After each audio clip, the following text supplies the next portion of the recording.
Oh, normally this is the tradition, so that I do this. Hello, I'm David. I'm the coordinator of the Maths Learning Centre, and this is what I look like. In case when you come to the Maths Learning Centre you want to see me, this is what I look like. That's enough. I do that because what's happened in the past is people have watched these revision seminars and come to the Maths Learning Centre and said, "Oh, you know, David did this seminar," and not realise that the person they're talking to is the person that they were listening to.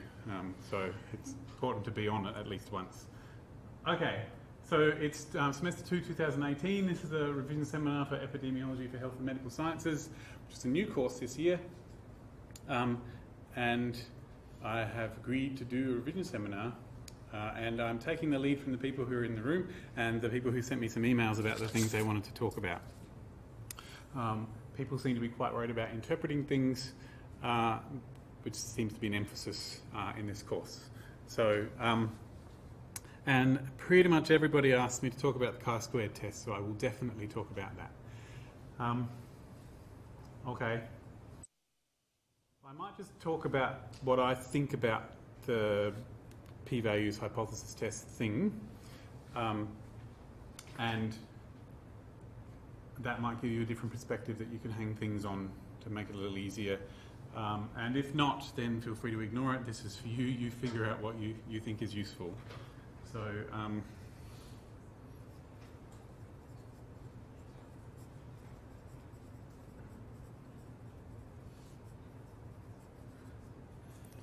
all right, p-values and hypothesis tests.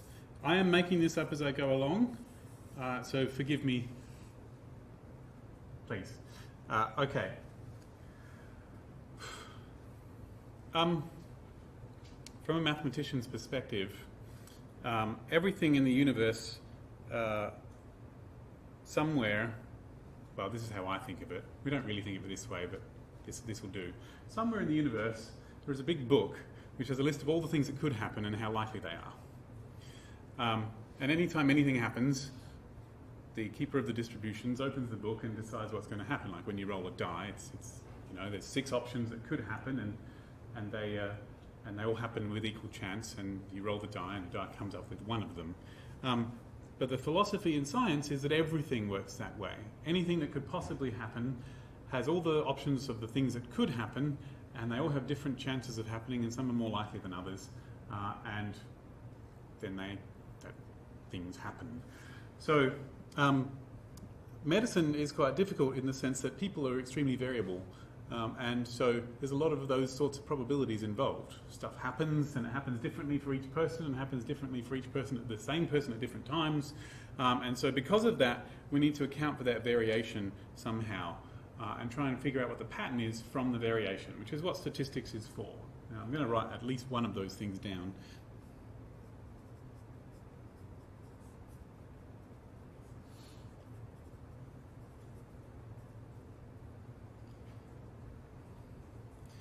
And we need to make decisions based on what we observe has happened and try and figure out what could happen in the future.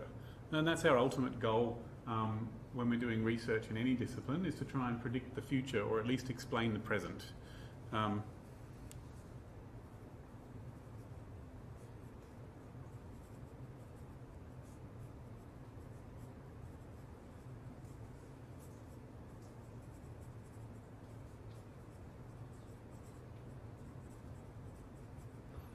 That's the ultimate goal.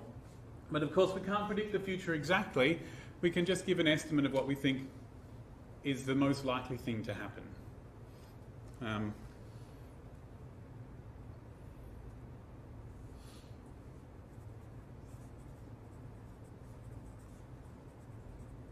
As best we can. So the only reason we would like to know what percentage of people can claim they're smokers is because we might want to use that information in the future to provide public health services or whatever it is that we want to do. And the only reason we would like to know how exercise affects the number of days people take to recover from a heart attack would be for us to plan for their care in the future. So that's our goal, to try and predict the future, or at least explain the present and make decisions of what we're going to do. But all of the philosophy mathematically behind this is about that idea that there is variation in everything, and there is some pattern of which things are more likely than others. And that's true for all things. So, all right, let's see if I can talk this through in a sense. So what we have... No, I'm just going to talk about the Chi-Square test. It's too easy. I'll use it as an example and I'll come back later in a minute. The idea is that we might observe something happening and we have an idea of the way the world might possibly be, and we want to compare what happened to what we think could have happened if that was the truth. That's the idea. I knew I'd get there eventually.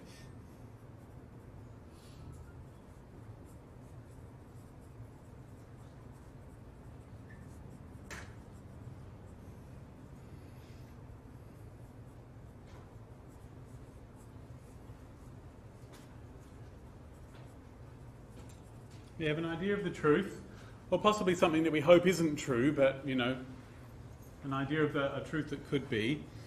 And then we observe a thing, and then we ask,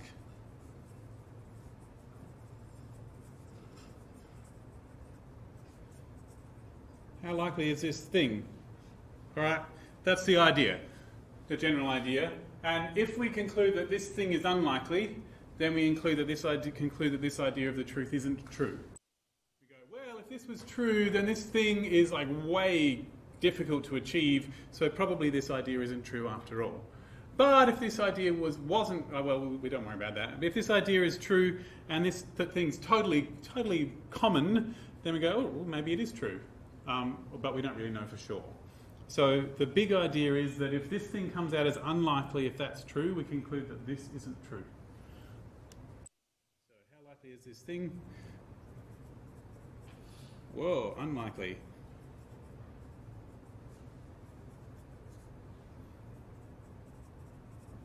Conclude the original idea is not true.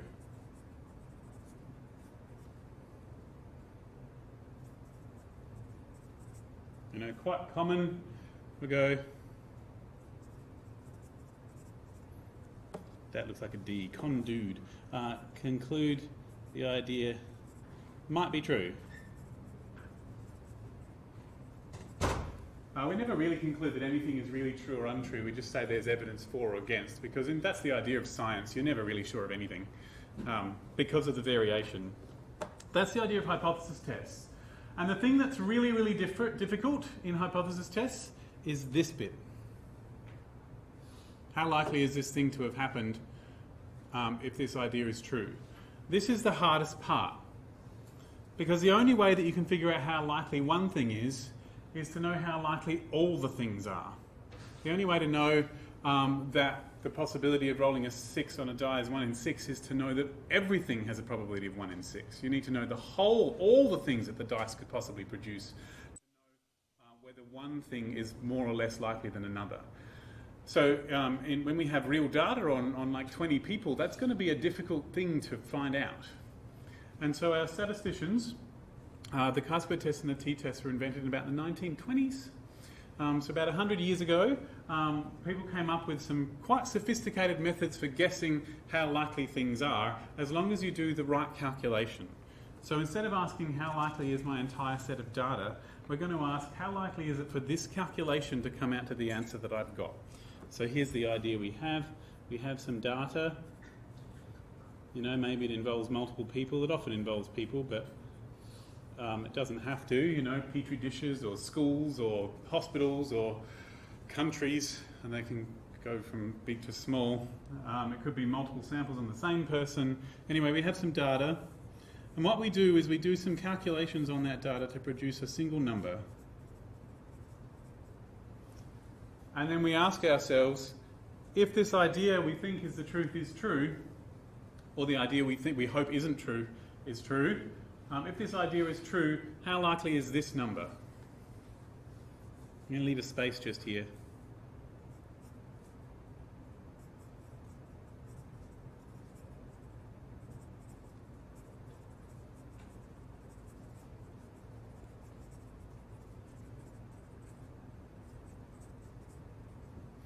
And that's the question we now ask. We don't ask how likely is my data, that's too hard.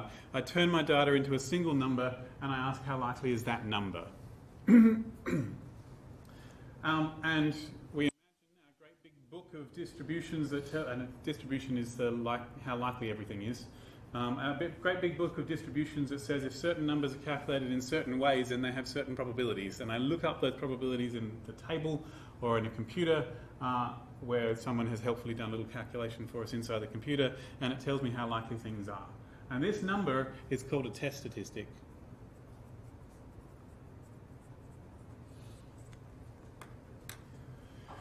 The word statistic, it literally means thing that you calculate from the data, number that you calculate from the data, and this is called a test statistic because it's being used to do a test, to test your idea and whether it's true or not.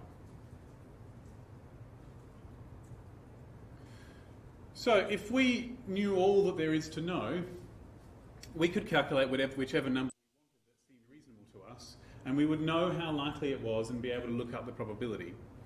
But we do not know all things. We only know a few distributions that have names and that people have written down in books and computer programs.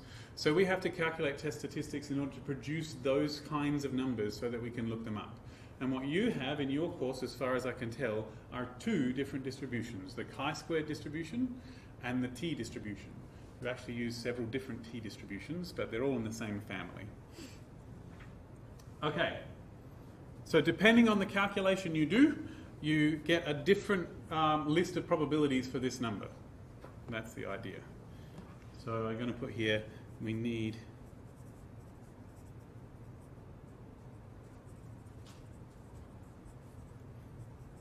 to tell all the possible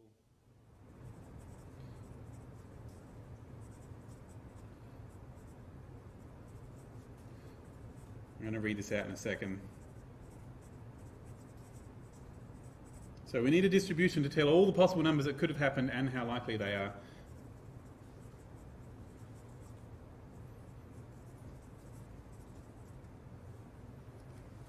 Right. Cool. So that's the philosophy. So anytime I calculate any of these, that's what the test statistic is doing. Trying to give me a single number that I can know all the possible things it could have been and how likely they are. Right. Now I will talk about the different tests. But before I do that, I do need to say something very important. The kind of data that you collect on the individuals in your study changes the kind of calculations you're capable of doing. And so there are two main kinds of data that you could possibly collect. They are called categorical. I think your lecturer might have called them qualitative. But different disciplines use different words for those things. And numerical, but your lecturer probably called them quantitative or continuous. So about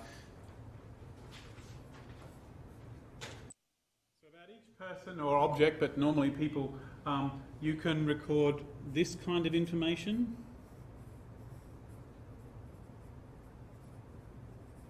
A category, which I'm going to draw boxes. You know, we're going to put people in boxes and they're going to be like, that could be the location they're in, or it could be maybe an age group, you know, child and adult, or it could be the gender they say they are, or it could be any of those things. It could be whether they have a history of eczema, any of those things. That there could be categories, and I draw them as boxes to put people in. And your lecturer probably calls this qualitative data, or a qualitative variable, I think. Just going to look that up in the notes that you so helpfully took. Yes, a qualitative variable. So remember how statistics is all about things being different? Well, the objects that write down what the things could be are called variables because they are variable. They vary. And the other things we could write down is a number. And what I draw for a number is a scale on which I measure the number. So a weight or it could be a count of something, you know, how many times, or the average number of times in a week you drink a cup of coffee. It could be your weight, it could be your age, it could be your current blood pressure, either one of the blood pressures, any of those things. And they often call this a quantitative variable.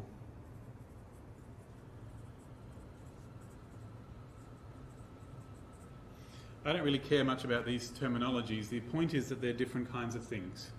And sometimes it's a bit hard to tell if your number really is a number. Sometimes you write down a number and you go, oh, they're in group 3. That's not really a number, because you could have easily called them group A, B, and C, and that wouldn't have made any difference. So one of the best ways to check if a number really is a number is to ask how far apart the two numbers are, and does that mean anything? So is group 2 one more than group 1? Nah, it's just different to group 1. So do a subtraction between two of the possible numbers and decide if that subtraction means anything. And if it doesn't, then it's not really a number. Most of the time you don't have to worry about that because it's fairly obvious from the story whether something really is a category or not. It's very important if someone just gives you raw data in an Excel sheet and it's listed as numbers to ask if they're really numbers or if they're just holding places for words. So that won't happen in this course, but it might happen in the future. Okay, so different kinds of things that you record will change the kinds of statistics that you can do. And most statistics are about answering questions about the relationships between variables.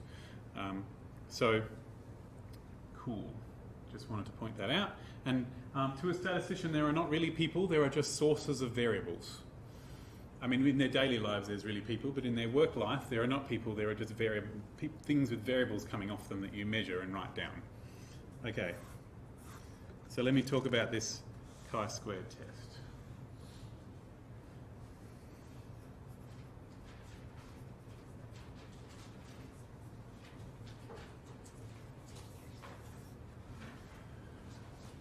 So your classic statistical tests, the chi-square test and the t-tests, are named after the distribution of the test statistic. Some other types of hypothesis tests that are not in your course are named after people, and so they have like the McNemar's test, who's named after a guy called McNemar. So be aware that the naming of statistical tests there's no particular reasoning behind it. These ones are named after one of the variables, one of the test statistics involved. So the chi-square test is designed for this situation, where you have people and you have recorded about them two categories. And it doesn't matter how many categories the categories have.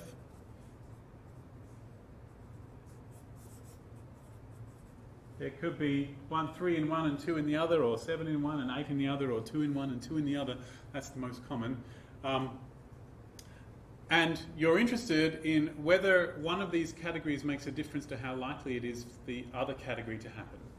And so we're interested in this question. Does category A or B, or whichever one it is, seem to make a difference to which category you end up in here? So for example, you might ask, category A might be location, and you could have like inner city, metropolitan and rural, and you might wonder whether a person having asthma is related to that, whether people who live in the city are more likely to have asthma or not. And so we're interested in these categories. And the things that we write down about the individual people are categories. Okay, cool. So we could, if we wanted to, figure out the prevalence of asthma in each of those 3 different locations, and now we have 3 numbers, but those numbers don't actually reflect any one individual person. Those numbers reflect the entire group of people, and that's an important distinction between them. Some people make decisions about which statistical procedure to choose based on whether it involves categorical or quantitative data, but that's importantly about the data you collect about the individuals. This is categorical. Each person individually has a category. There are always numbers about the whole group. Cool. So I want to ask, does this relationship exist?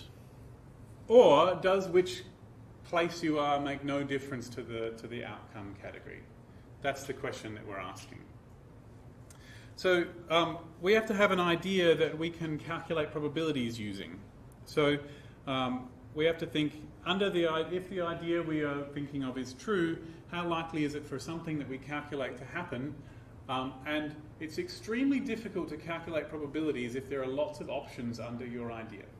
So if my idea is, yes, category A is related to category B. There are many, many ways that that could be. It could be that these two categories are the same and that one's different, or they're all different, or this one's twice as likely as that one, or only half as likely as that one. There are lots of different things it could be. But if there is no relationship whatsoever, then there's only one way for that to happen, which is that the prevalences of these things will all be the same. So that's how to choose what they call this null hypothesis. Choose the one that is the simplest mathematically, where there's only one way to do it. And that's for everything to be the same. There's only one way to be the same. There are many, many ways to be different. So that's what we're going to choose. We're going to think,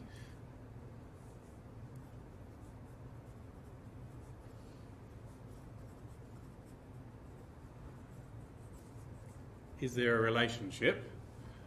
And we are going to run with the idea that there isn't a relationship, which would mean that the chances of the various categories of B happening are all the same no matter what A is. So we're going to have our null hypothesis. And I haven't mentioned this up until now, but that null hypothesis is the idea of no difference, because there's only one way to have no difference.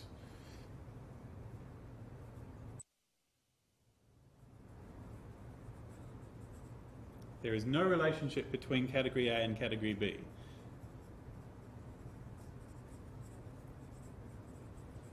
When I say category, I don't mean one of these individual ones. I mean the kind of variable that it is. And the other way to pitch that is to say that the chances of the various things in category B happening are not changed by which category A you're in. So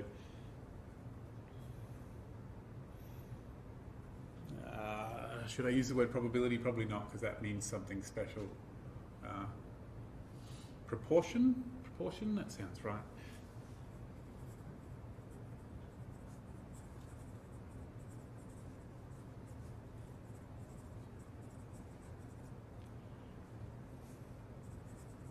The proportion of people in each category B option is not affected, is not different depending on the category A, basically. Which category A you're in doesn't make any difference to how likely it is to be in any of the category B options. I would need to do a proper example in a second, but that's just what I'm talking about here. So I normally have to sit in a situation where someone comes to me with an assignment question about this and say it. And if I'm in an exam, I have to not say it aloud, but do it in my head. You go, okay, so what would be the same? All of these outcomes have to be the same depending on what these other ones are. So no relationship. That's the one that's about things being the same.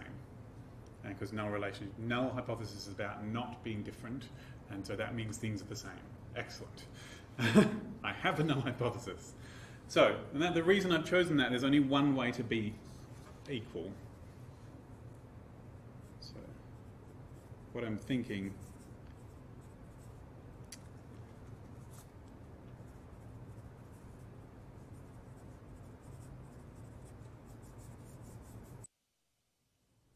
that's how I've chosen that. I don't want there's only one way to be equal, so that's the one I'm going to choose for the null hypothesis. And the alternative one is, well, there is a relationship or there is a difference, but I don't know what it's going to be in advance yet. So if I did, I wouldn't need to do all of this. Okay, so I'm going to have to figure out a single number that I can calculate, that I will know what all the things it could have been are and how likely they are. And I'm not going to do that myself. I'm going to let Pearson in 1915-ish tell me what that is. And it's called the Chi-Square Statistic. But before I can get there, I need to write down at least some of the numbers that I can calculate from this. And I'm going to do this thing called a two-way table. So category A has 3 options for what it could be. Category B has 2 options for what it could be. And then there's like some totals. Is this what you're familiar with? Yeah. And so this one could be like yes and no, and this one could be like 1, 2, 3 or something. Probably not numbers, it's probably more like, you know, small, medium and large. That'll do. And then what you'll do is you'll count how many people are in each of these boxes. And you go like, oh, well, I've got 20 people who are in the small for category A and yes for category B and 15 people in this one, and you'll just write them all down in the boxes, and there'll be a number in every box. And you can get a total of how many people total were S and how many people total were Y, and a grand total, which is how many people there are in the whole group. And this is some stats, at least we've counted how many of everything happened. Okay? And so let's imagine what could have happened if everything in category B was like the same regardless of what happened in category A. If you got like half of the people were in yes, then you'd expect half of the S's to be in yes and half of the M's to be in yes and half of the L's to be in yes. You'd expect them all to be a half out of their own group. And so that's what you'd expect. And if this was like 20%, you'd expect 20% of these guys to be in yes, 20% of these guys to be in yes, 20% of these guys to be in yes. And that's how it would happen. And that's what you would expect to happen if there was no difference. And if there was no relationship at all. But if there was a relationship, it could be that it's way more likely to be yes in this category than it is in this one. But we're going to need to do a single calculation on all of these numbers that are involved here. And I have, what, 1, 2, 3, 4, 5, 6, 7, 8, 9, 10, 11, 12 numbers in this table. Somehow create a single number out of all of those that I can look up. And that is called the Chi-Square Statistic. And in order to do it, I'm going to need to calculate a second table of the things that I expected that would have happened if the null hypothesis was true. So I'm just going to do an example and stick some numbers in here just so that I can get a handle on what's going on here.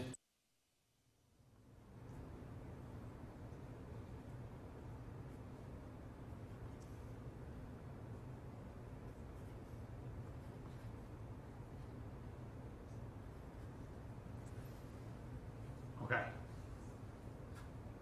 So there's 15 people who are in the small, 25 in this one, and 28 here. And over here we've got 10 and 20, which is 30, 45, 15, and 8 would be 23. And total we've got 68. 15 and 25 is 40. Yeah, okay. I've done at least I haven't made a big mistake, that this row adds up to this column and they're the same. Okay. So this one, I mean, the story that I've been telling is, I've changed it to small, medium, large. The story that I've been telling, this is just random data that I've collected from a group of people, but it could be it was done with an experiment where I explicitly, the numbers don't bear that out, but I could have explicitly done things to individuals and figured out what happened to them. So the classic one that I give is that, I give all my friends a meal with chili and a meal without chili, and I ask them, half of them a meal with chili and half of them a meal without chili, and I ask them whether they feel hot, yes or no, and in order to figure out whether chili makes you feel hot or not. I did an experiment there. I didn't really. Or if I did, that's why I don't have any friends. I did an experiment there, and I can do it in an experiment situation as well. Okay, and now I have to calculate something. The first thing I'm going to do is I'm going to figure out what I would have expected to happen. So I have a new table that's pretty much the same.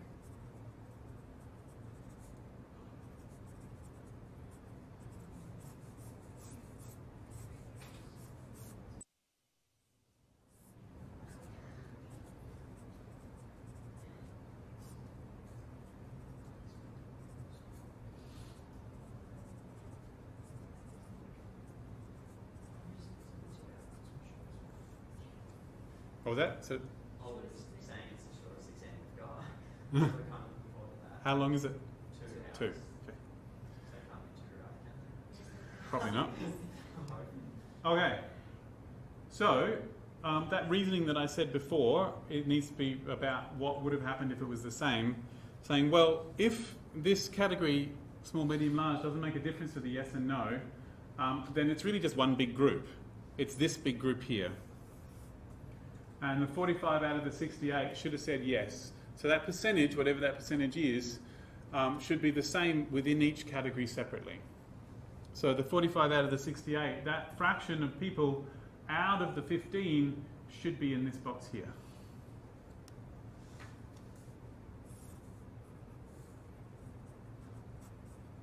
that fraction of people said yes, so I'd expect that fraction of the 15 people to say yes as well.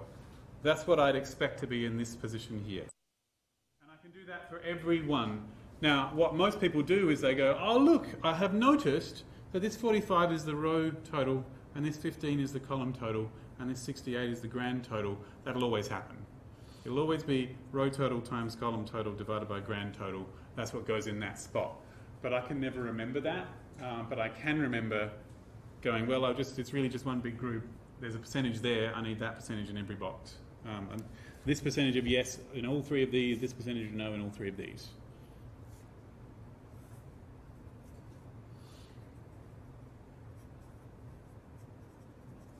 It would have worked just as well if I had thought about it as one big group this way as well, and that would have been fine. 15 out of 28, that percentage of the 45 comes in that box. It comes out to the same answer, because maths. Okay, so I'm going to have to calculate all of those numbers and stick them in my table. And a computer program like Stata can be, or any other computer program, can be asked to tell you what all of those numbers are individually. And sometimes it does, and sometimes it doesn't, depending on which options you pick. So in that practice,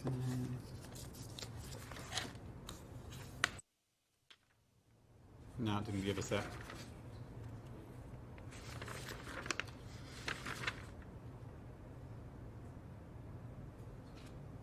Yeah. Sweet. I should really figure out what at least one of these numbers is. So technically I don't need these numbers here. I can keep them in the original table, but I find it easier to write them down.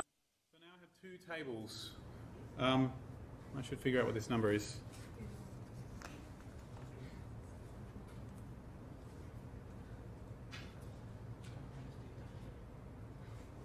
I have a feeling your lecturer, based on these practice questions, doesn't actually want you to do all of these calculations for a whole chi-square test. They might ask you to do one of them. Done it for 2 by 2? give us a couple of numbers somewhere. And say, what are the missing ones? Yeah. And they might say, hey, what's the expected one for the large and yes group? Okay. Let's see, 45.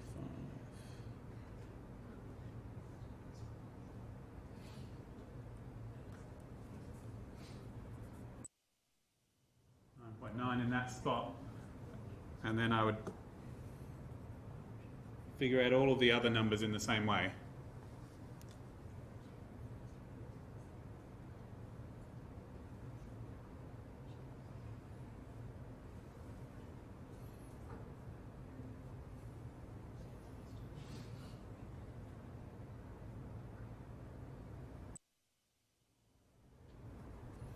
And whatever's here should add up to that. So I'm guessing 4.1.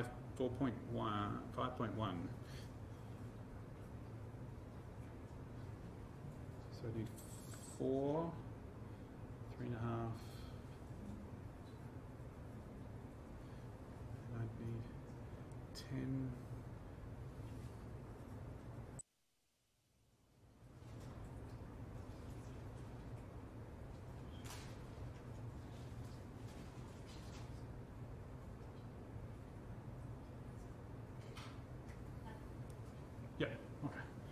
Okay, so now here's the thing.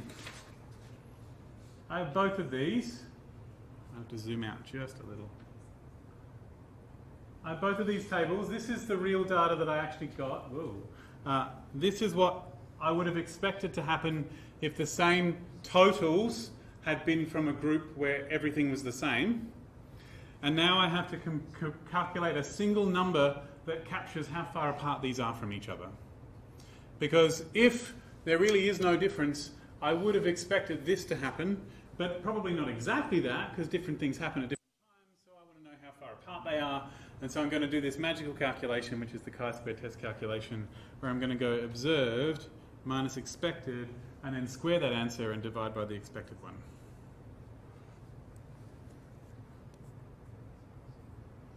So what some people do is they actually do it in a new table, and they calculate what that number, that the observed minus expected squared, divided by expected is for every one of those, and then add them up afterwards. But that's what I'm going to have to do. I'm going to have to do, for each cell they call it, like an Excel spreadsheet, the observed one minus the expected one, and then square it and divide by the expected one. And then I'll add them all up, and that will be the chi-square statistic. So let me just do one of them, just enough room.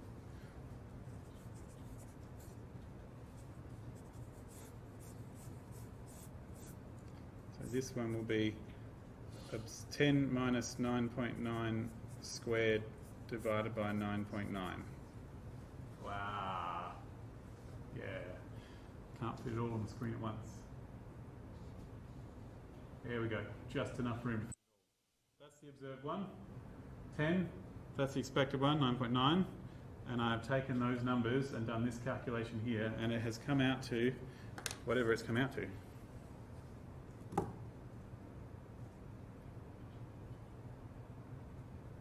I should put brackets in, shouldn't I?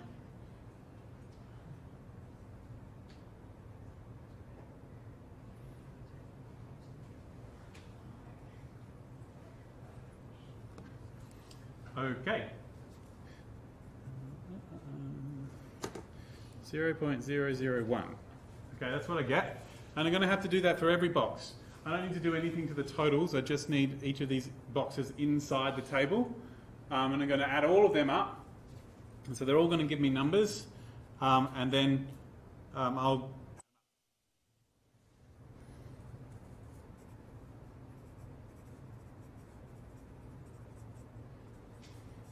And that is the chi-squared statistic.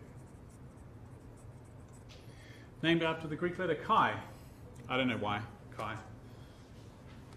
The capital is an X. Maybe it's an X from like a cross, like a two-way table where you're doing it. I don't know. I really don't know. So chi. I believe in Greek it's chi, but you know, we're going to call it chi. Don't call it chi. Everyone will get annoyed. Chi is appropriate. Over in people from Europe tend to call it ki, but don't call it chi. Okay. Surefire way of showing you don't know what you're talking about if you call it chi. All right. So that's how you do it. And if someone asked you how you calculated it, you would describe that process. You would say for each cell you will calculate the expected value, which you'll do by row total times column total divided by grand total. And then using the expected values and the observed values, you'll calculate observed minus expected squared over expected. And then you'll do the sum of all of those, and that is the chi-squared statistic. Cool. And so what Pearson figured out back in the 15s and to 20s is that if you do this calculation, and if there's at least 5 in every box after you've done the expected one, then we can look up the probabilities of all the things that the chi-square statistic could have been if we collected different data. So under the assumption that there is no relationship, if there really was no relationship, if we imagine all of the chi-squared statistics that could have happened, then they come from a chi-squared distribution, which is why he called it a chi-squared statistic. And unfortunately, there's a different chi-squared distribution. There's all these different chi-squared distributions in a row, and we have to know which one it is. And the name that we use for distinguishing which distribution it is called the degrees of freedom. I do not like this phrase. It doesn't really mean anything. It's DF. I call it the distribution finder. It's the address for the distribution. You know, in my head, all the distributions live in this big city, and the chi-square distributions live on a street, and it's the house number of the chi-square distribution that you want. And we have to calculate it in a different way depending on any different distribution.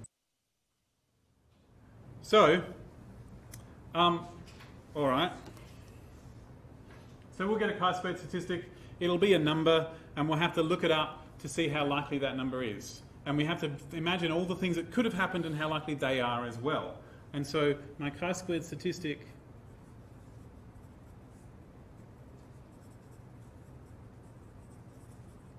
by a chi-squared distribution with insert number, degrees of freedom.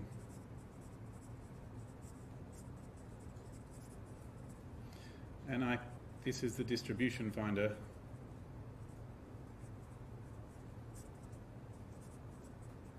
If you do more statistics in the future, there will be all different, even other different kinds of distributions which have their own degrees of freedoms, which is their own distribution finders. Okay, and the rule for deciding what the distribution is to count, is to remove one row and one column from this table and count how many boxes are left. So this table here, just the inside of the table, has 3 rows and 3 columns and 2 rows. I'll remove one of them and one of them, and there are 2 boxes left. Oh, I can't see that. Just a second. I'll remove one row and remove one column and one row. There's 2 boxes left, and that's the degrees of freedom. Yay! Some people will say it's rows minus 1 times columns minus 1. I don't know, has your lecturer talked about that? Yeah, I think that's Yeah. that makes more sense. Which one makes more sense? Yours is Yeah, which is exactly what this is. I mean, if you do the number of rows minus 1 and times it by the number of columns minus 1, that's how many boxes will be left, because there'll be a little rectangle left. But I just find it easier to draw a picture to do that. And the reason why some people call it degrees of freedom is that if you wanted to change what numbers were in this table without changing the totals, that's the maximum number of boxes you could change before the rest of them would have to be filled in. So if I wanted to keep these totals, I could change this number and this number, but once I'd done that, all the other ones would have to be figured out to make the totals the same. So if I change this one to like a 6, this one would have to be a 9 once I'd chosen this one. So I can fill in 2 boxes and make them different, and then all the other ones would have to be whatever they are. So that's the maximum number of boxes I can change at a time without forcing all the other ones to change. So that's why it's the degrees of freedom. It's how much freedom I have to change the situation. So it does actually mean something, but it means a different thing in every situation.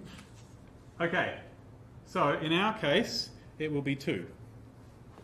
And the way I got this 2 is that I took my table and I crossed out one row and one column, and there were 2 boxes left.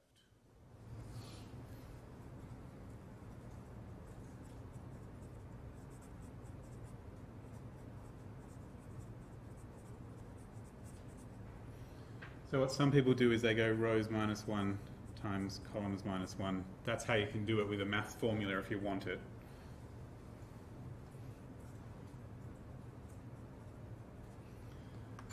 So if it's a 2 by 2 table, you cross out one row and one column, there'll only be 1 box left.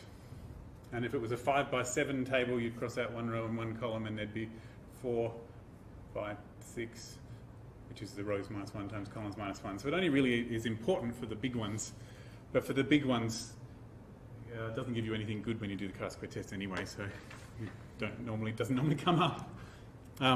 In real research, if you've got 7 categories, you probably just collapse it smaller into like 3 categories and put some of the categories together because you haven't got enough people in any one of them. Yeah. And so what we're going to do is we're going to find the second Chi-Square distribution, and we're going to look up what my number is when I look it up in there.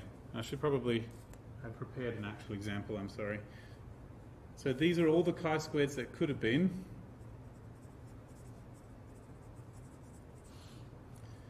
And this is how likely they all are. And this one is mine. Just there. And so I compare the one I got to all the ones that could have happened. And I think, well, you know, out of all the infinitely many choices that could have happened, mine doesn't look like very likely compared to them. So I'm going to just add up all the ones that are worse than mine, that are further away, because this is no difference over here. So the only way you can get 0 is for all of your expected ones to be exactly the same as the observed ones. Because when you do that subtraction of observed minus expected, the only way to get 0 for all of those is for them all to be 0. And so this number would happen only if everything was exactly as you would have expected, and that almost never happens. And these are the ones that are further away. And so I'm going to add up this bit here, because the areas are what the probabilities are. The heights are sort of how likely it is to be nearby. And so this area here that area is the p-value. And if we knew a bit of calculus, we could figure it out, only we couldn't because there's no formula for the area under that curve. The only way to do it is to slice it up into a whole lot of little tiny rectangles and add them up. And so people did that back in the day, and they made these tables, and we look it up in a table. Or there's a fancy approximate formula inside the computer, and it spits out a number for us. So then we have to decide if that number is small, how likely, when are we going to declare that our idea that there's no relationship is a bad idea? And you just have to pick a number. Some people pick 0.05, it's tradition, not only because Fisher used 0.05 when he did the first hypothesis test. It's not the worst idea. And some people have, I think it's Bland in your notes. Fabulous name for a guy who does statistics. Bland has this sliding scale where if your number's small enough, you say, well, this is strong evidence, and this is very strong evidence, and whatever it is. So depending on how big this number is, you'll make a decision. So if I'm going to look at this sample exam, and find the one with the chi-square test in it,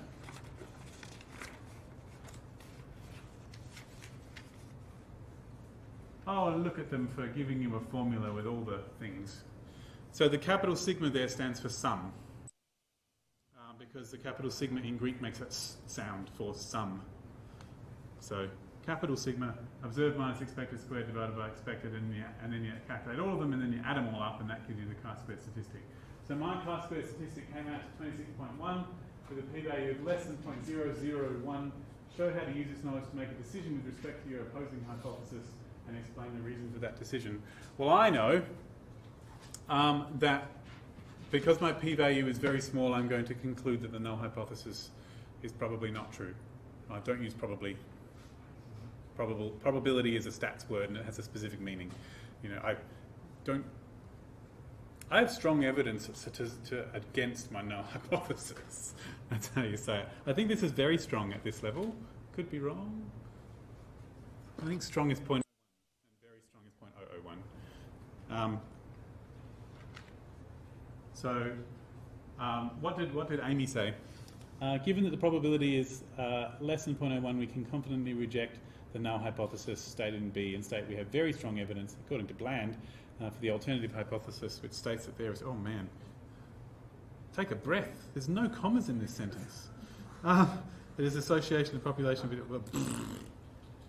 I would recommend writing that as several sentences if I were you. Statistics is more or less a grammar problem when you get to this stage. Yeah, something like that. I probably would have said the p-value is under 0.01, so we have strong evidence against the null hypothesis, full stop.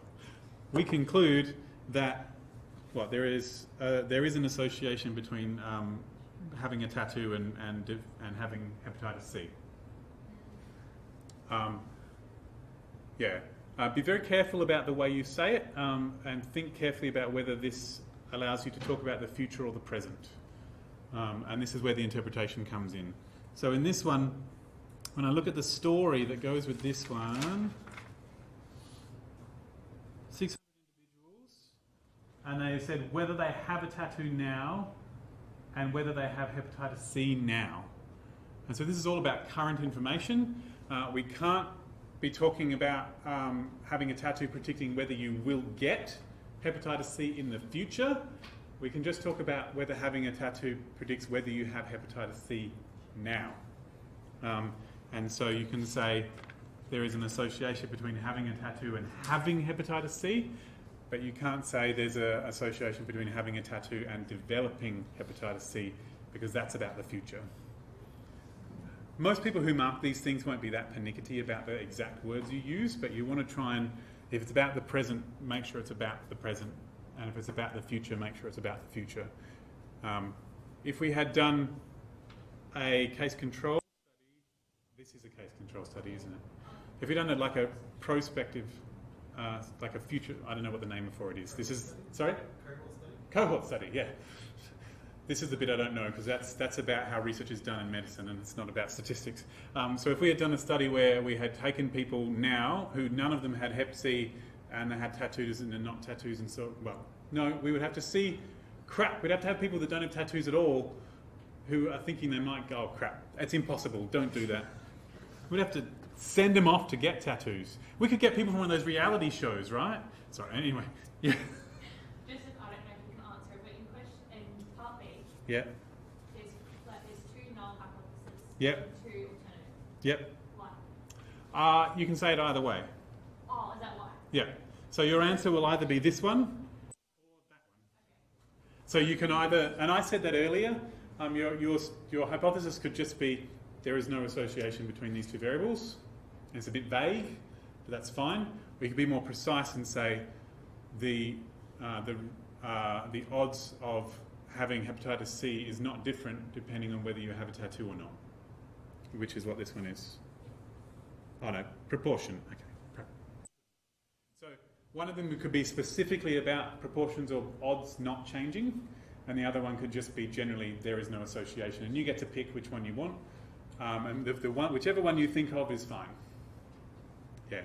So yeah, it's like it's this or this, and it doesn't matter which one. Yeah. You're very lucky, actually. Amy's very nice. Some lecturers are very precise about exactly which one they want. So over in Psych, there, Psych, they, yeah. Probably shouldn't say that when I'm being recorded. Some of the things I want to say, but so, anyway,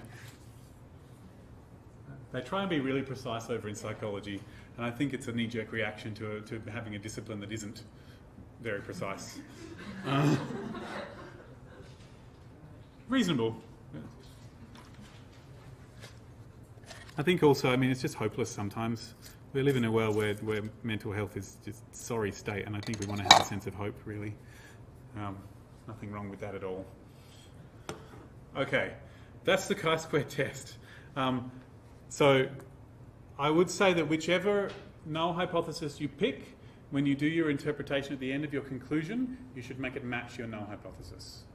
So if your null hypothesis was there is no association, then your conclusion would be there is an association. If your null hypothesis was there is no difference in the prevalence, then your conclusion would be there is a difference in the prevalence. You want to make a match. It's just like writing an essay where you want the conclusion to match the introduction. Same sort of idea. And that will just help the person marking it to know that you've done the right thing. If they're a nice person, it won't really matter. But you know, it's nice to help your marker because happy markers are generous markers. So, okay. Right, Chi-Square test. I think I need to start a new page. So the Chi-Square test was for this situation here, where you're interested in, you've recorded categories about your people. You may have recorded other things about your people, but you're focusing specifically on the categories and you want to know how they are related to each other. It doesn't technically tell you anything much about how much they're related, but it tells you whether they are or not. Cool. The t-tests are for a different situation.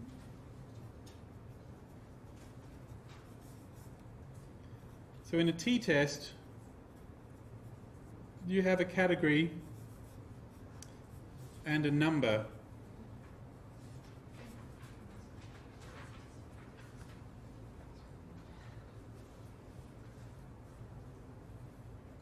And you're interested in whether the category makes a difference to the number.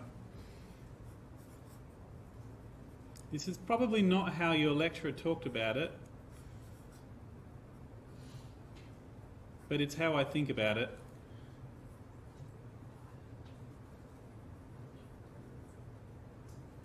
So, you may have a treatment, for example, they've got a placebo, you're in a clinical trial, you've got a placebo or you've got the real drug, and you've got a number that you've recorded on every person at the end. Maybe it's, I don't know, some sort of, if it's a psychological thing, there'll probably be some sort of survey with 1 million questions, and you'll add up how many they said, you know, strongly agree to. Or if it's like a thing with a petri dish, you'll probably count how many bacteria colonies there are, or whatever. It doesn't really matter, as long as it's a number that comes out. And if you're trying to assess the question of does this category make a difference to the number that happens, if you're treated, is the blood pressure lower, or if you have had a tattoo, is this a marker of a hormone in your blood, higher or lower, that sort of question, then that's what a t-test is for. A t-test is specifically designed for assessing the differences in a number across two categories. All right, I just want to check something about the way your lecturer talks about the t-test.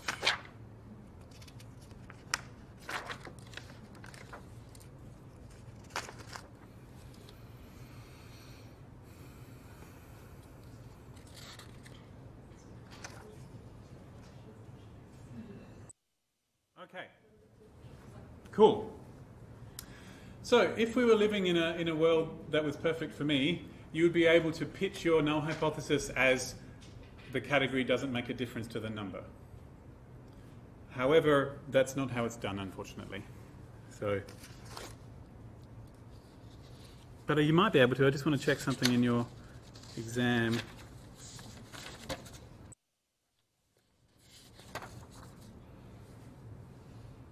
Oh, yeah. Okay. This is this particular design of the situation is. I just want to point something out. If you have designed or circumstances put you in it without you having a choice, that every person is in a different category. It's not like you have. What will happen later is that every person there'll be a situation where every person's in both categories. That's a different situation. So this one, everybody's in their own separate category, and nobody's in both of them. Yes, and this is what what does your lecturer call it? The student's t-test. Yep.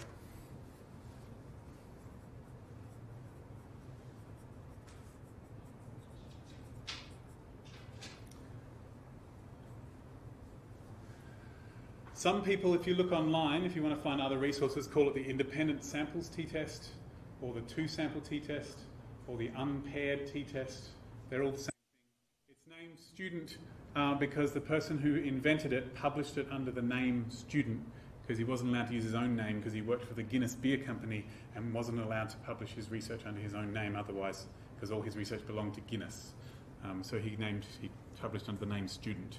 That's why it's called the student's t-test. Interestingly, when he first invented it, he used Z instead of T, but then someone pointed out that Z had already been taken. So, okay, so this is the student's t-test. It's designed for this situation, and whenever I'm doing statistical procedures, I will draw a picture like this, and it will tell me what I want to do. So, yeah, it goes with this situation. There's a category, and it's influencing a number, and everybody's in a different category, and then I go, oh, it's t-test, cool, as opposed to the Chi-Square test where it's a category on both sides. Technically, the Chi-Square test is this too.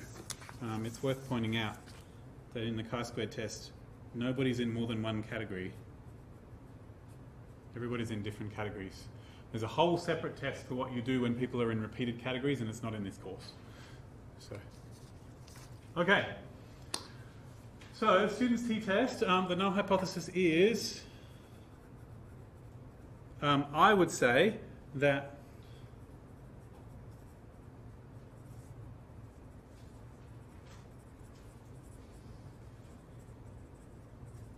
category is not related to number. That's what I would say.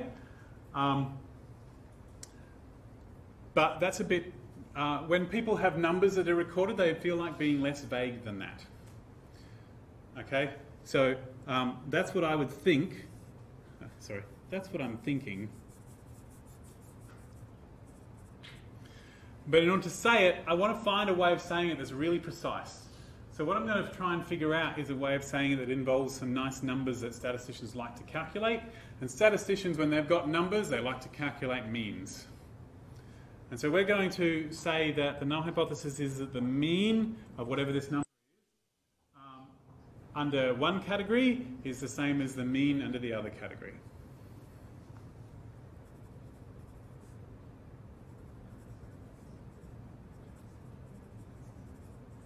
In fact, the quickest way to say that is the mean is the same under both categories.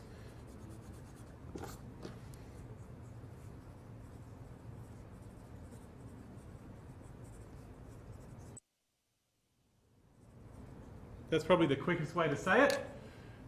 The mean is the same under both categories. All right. So, it is technically possible to do this with 3 categories, but it's not called the t-test anymore. It's called something else, and that's not in this course either.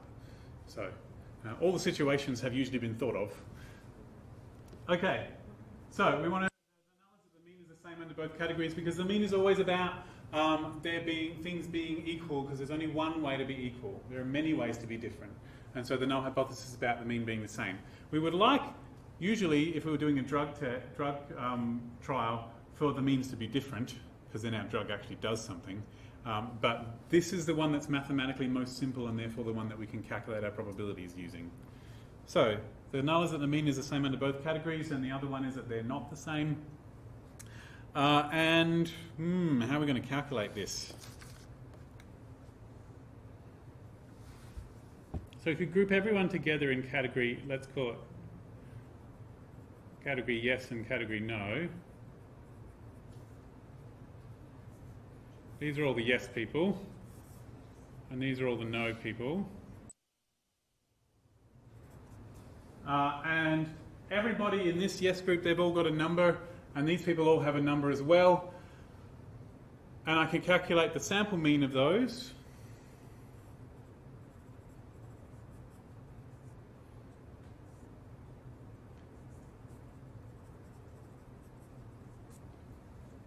That's great. And statistics is all about variation, actually. It's about how things are different to each other. And the standard deviation is a measure of that variation, so I need to calculate that as well.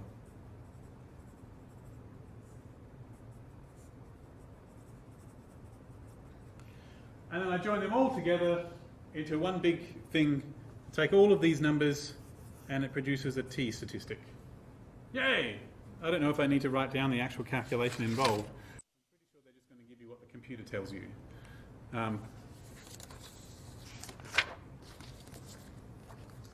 It bears a superficial amount of similarity to the Chi-Square test in the sense that you do a subtraction at least once.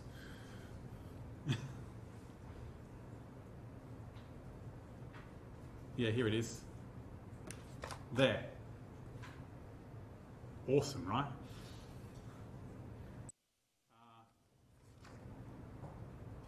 That's under the assumption that the standard deviations are the same in the two groups. So there are two different calculations you can do. And the reason there are two different ones is that under those two different situations, the thing that you calculate has different possibilities of what it could be and how likely they are.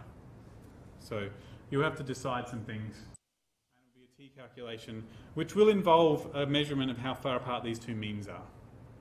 So in your notes, they call this one like x1 bar and x2 bar, and this s1 and this s2 in your notes. They give them those names.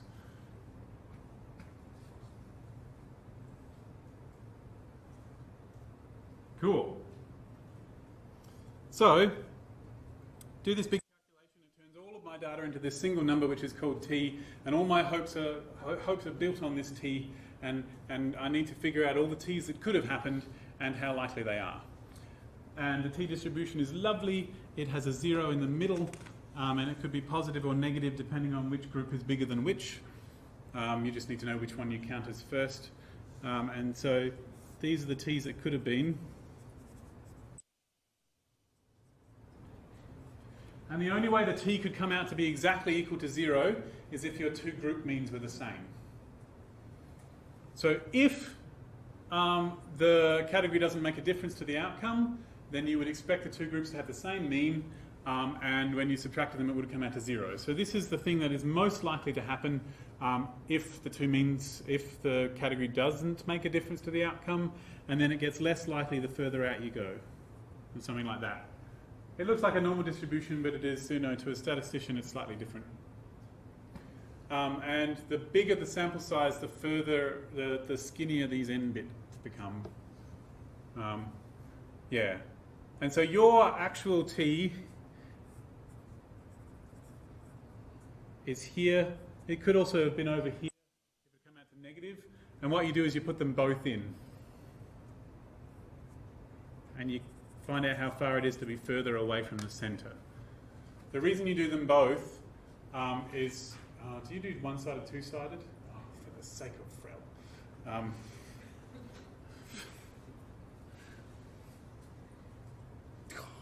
It's just a pile of dren. Crap. I was always taught to only do two-sided tests. So I'm going to talk about that first. If they really were the same, then you'd be just as surprised if group 1 was bigger than group 2 as you would if group 2 was bigger than group 1. Both of them would be just as surprising if you really thought they were supposed to be equal. And so that's a two-sided, a two-tailed test.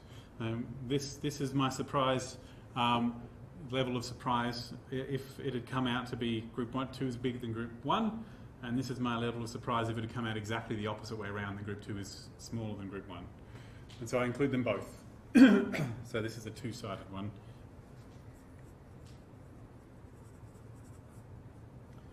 But it may be that you'll only be surprised if group 2 is bigger than group 1, because the other way around you're going, oh, well, that would totally have happened. And so you only include one of them. Deciding which is which, I find extremely difficult. Your statistics lecturer also knows that's hard and will usually try and make it explicitly clear. But she may think it's clearer than it really is. So if all else fails, I would always do a two-sided one. Unless one of the questions in the exam explicitly asked me to compare whether it was two-sided or one-sided and what would happen, I would do a two-sided one. No, that's what I would do. And I would say something like, a two-sided test is more conservative, it's less likely to reject. So I'm going to do a two-sided one. If you don't get a choice, like if you're not forced to do one or the other and compare them, then I would do two-sided always. That's what I would do.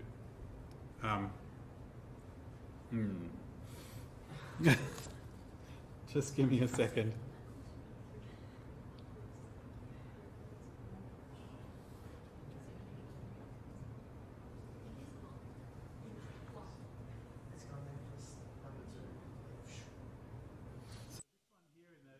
Notes is if we felt confident the direction of the difference we would observe for our study, we could adopt the mean of one is definitely greater than the mean of the other, and then you would just do one of the sides, and it would always be the side that it's on. Yeah, I wish I had an actual example of doing a one-sided test. I wish is my command.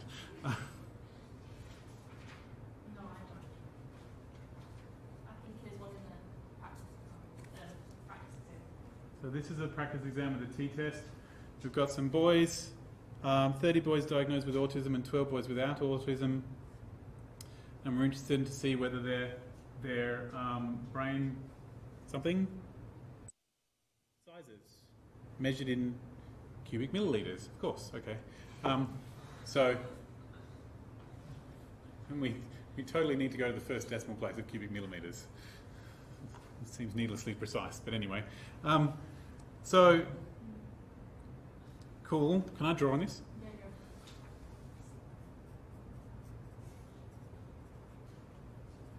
go. Autism, yes or no? Size, which is a number. Okay, cool. And I'm interested in how these things are related to each other, and everybody either is in the autism group or the not autism group. Okay, so different people are in different ones of those, and we want to know whether it makes a difference to this number. Cool, it totally is a t-test. That's what I would do. Okay. The interest was solely whether there was a difference in whole brain volumes for infants and toddlers. State an appropriate null and alternative hypothesis. So you'll notice that there is no indication anywhere of what the difference is supposed to be. Nowhere does it say that we expect the brain size of autistic toddlers to be higher or lower. It doesn't say anywhere. So I'm going to do a two-sided test because I don't have an expectation of what should happen. So that's good. Doesn't mention anywhere. So that's what I will do. And accordingly, the null hypothesis is there is no difference. As opposed to saying the brain size, the mean brain size for autistic children will be higher than the mean brain size for control children. That would be a one-sided hypothesis. The alternative is always not. So if you had said mean brain size is higher, then the alternative would be the mean brain size is not higher. You wouldn't say less. You want to be cagey about it. Because it could be that they're crap. The null hypothesis is that they're not lower. You want to include the equals in the null hypothesis. The one about saying that they're definitely different is the alternative. When you include the possibility that they're equal is in your null. So if I was going to do one-sided, it would be that probably that there's no difference still, and the alternative is that they're higher. I'm just going to check that. Yeah, oh, yay. The null is always equal, and the alternative is either they're different or one. Which is why I hate it, because shouldn't they be opposites? And if equal, the opposite of equal is not equal, it's not greater than, because we've missed out entirely all the less thans. But the reason we've missed them out with a one-sided is because we think that that's impossible. So we don't include it as a possibility. Okay. So in this one, my computer... Oh, we need to zoom in. My computer has told me a lot of information. And in particular, it's telling me that difference less than 0, difference not equal to 0, that's what the exclamation marks means. That one, that's my p-value there, 0.0002. Yeah. Cool. It's all good. So the middle one is the two-sided one.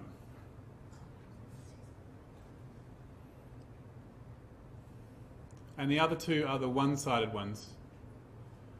And I'm going to draw a picture that goes with them.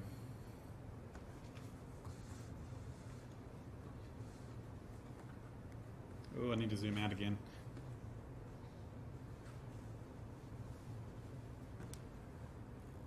Okay. So there are three things that you could do with the information we have.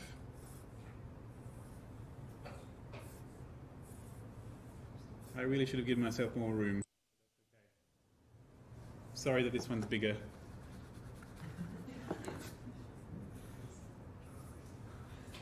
Oh, see, they get worse and worse. Has anyone ever read The Little Prince? No? All right. There's a joke I would make if you'd read The Little Prince, but go and look in the book The Little Prince by Antoine de Saint-Exupéry, and there's an illustration on the first page which is roughly this shape. And it is a picture of a boa constrictor with an elephant inside it. Okay, so there are three things that could happen. My t is still in the same spot, right? And it still represents all the possible t's that could have happened and how likely they all are. And there are three things that I could do. I could calculate everything on this side.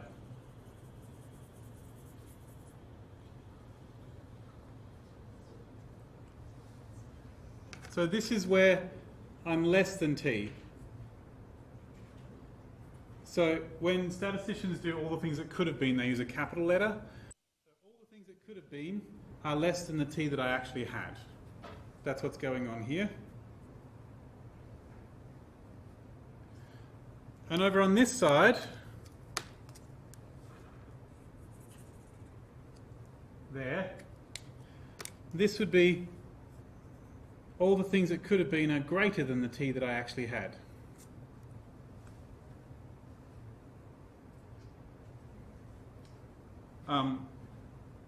Most people have a fairly slippery memory of which way round an inequality sign has to point. So in case you're wondering, the big end is the bigger thing, and the small end is the smaller thing. So I say this now because I don't want you to be embarrassed for not knowing, because it's an easy thing to forget. Especially for someone like me who's mildly dyslexic, and the direction that arrows point can be difficult to remember. So, okay. So this is saying that this is less than that because it's the one at the pointy end. Okay, and the other thing that you could do is you could try and figure out the ones that are further away from the center than your t.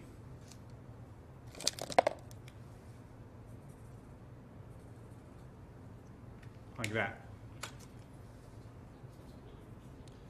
I'm just going to do it in words there. Further from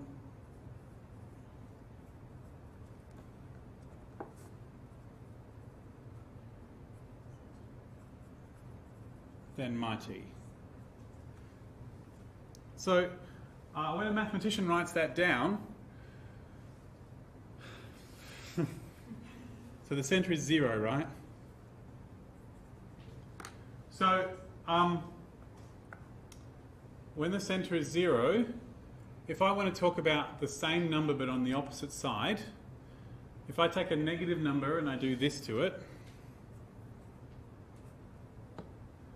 and do these two vertical lines, that's called the absolute value of t, which is the size that t is, but not counting whether it's a positive or negative number. Okay?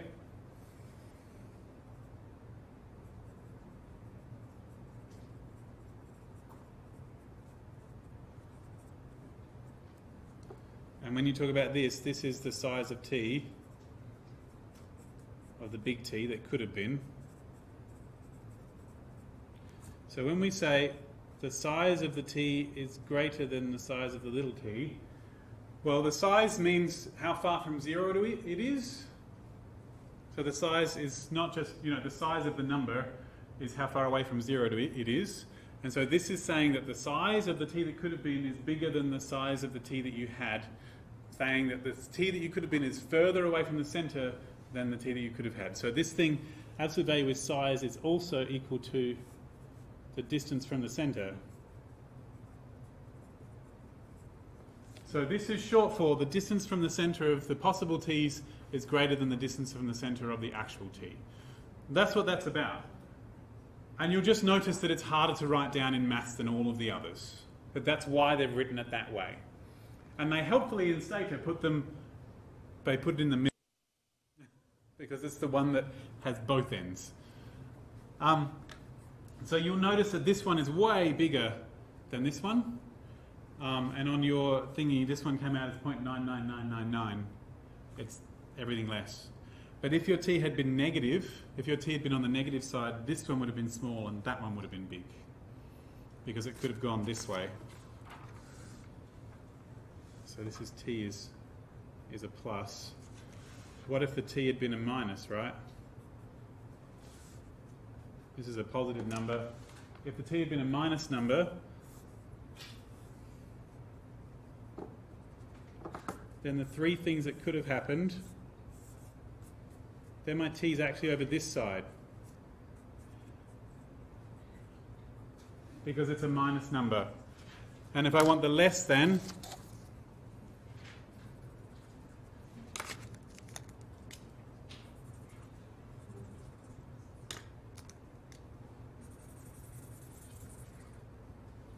that would have happened.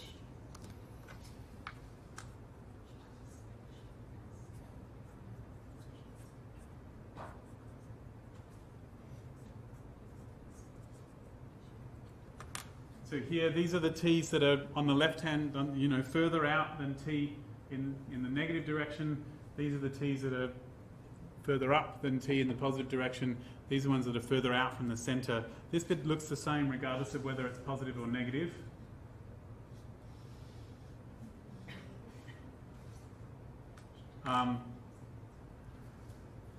Yeah. So if you want to do a one-sided test, if your number's negative, you want to choose this one. And if your number's positive, you want to choose that one. Technically, it is possible that when you do a one-sided test, you actually end up with this one. but it's rare because you're pretty sure that being on the wrong side is impossible. So, yeah. And it all depends on which way round you subtracted your two group means as well. So if you're expecting group 2 to be bigger than group 1, you normally do group 2 minus group 1 so that it comes out to be positive. There you go. All sorts of fun. Does that answer the question? Good. Okay, which leaves me, I'm doing fairly badly considering the list of things I wanted to talk about, but it's not too bad. Which leaves me with the other t-test. So you've got two t-tests in your course. I'm a pure mathematician, I don't count with real numbers. So you've got two t-tests in your course. You have the one that goes with this situation. This situation here, where everybody's in a different group. And then you also have the one where people are in the same group twice. So that's the other situation.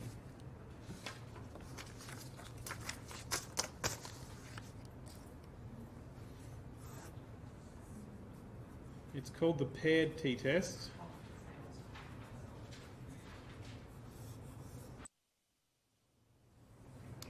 And it's actually a bit more difficult to describe. I'm going to draw the picture that I want first, and not the picture I normally draw first. It's this situation here. I still have a category, and I'm still interested in whether it affects a number. But what I want to know, but the way my data is set up is that everybody is in both categories.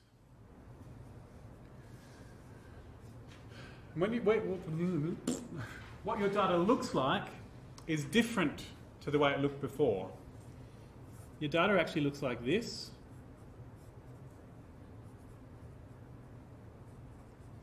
Number in category A and the number in category B. Your data is actually set up inside the computer differently. Because each person, it's not like each person has a category that belongs to that person. They're all in both categories. And you have a number that goes with category A and another number, which is the same measurement, but in a different situation, that goes in category B. And that's how your data is set up. Sometimes, what you can actually imagine is that each person counts as two people in the data. And once they count for category A, and the other time they count for category B. But you have to keep track of which person is which, because the two people that are the same people will get similar results to each other. It should happen that the same measurements on one person should be closer to each other than they would be if they're on different people. That's what you would normally expect. Yeah. So you want to keep track of who goes with who, and the reason you keep track of who goes with who is that you actually take these two numbers and you calculate a new number from them. The difference in the number. So you might go the one in category A minus the one in category B, and you'll get this single number. And so what's actually happening is that we've changed our situation totally to actually imagining this question.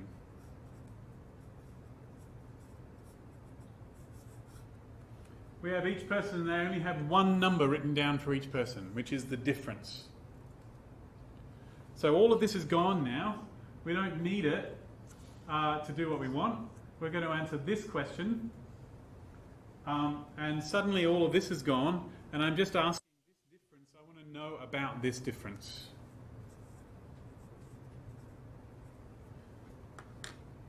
So this is the thing that's in our head. We want to know whether category makes a difference to the number. But what we're going to do is we're going to calculate the difference for every person and ask about that difference. So if this didn't make a difference to the number, then everybody's difference should be 0. They should all have the same result in category A as they do in category B. But people are variable and they don't always give the same result, even if there's no relationship at all. And so we just want it to be 0 on average.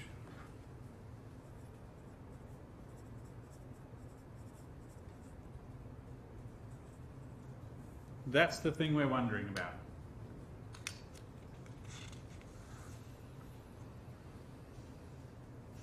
So you know it's paired if every person is in both categories. That's how I tell. And the pair is referring to the pair of measurements on every person. Every person has a pair of measurements that belong to them. That's how I decide. And I basically decide by drawing this picture. This is the thing I'm interested in, and everybody's in both categories. So, yeah. Okay. So my null hypothesis is this. This is what I'm thinking. You know, the category makes no difference to the number. That's what I'm thinking, but I don't say that because the statisticians prefer me to be a bit more precise than that. My null hypothesis becomes the difference in the number on average is 0. So the mean difference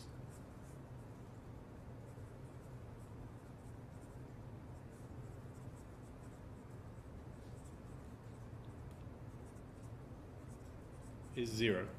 That's what the null hypothesis becomes.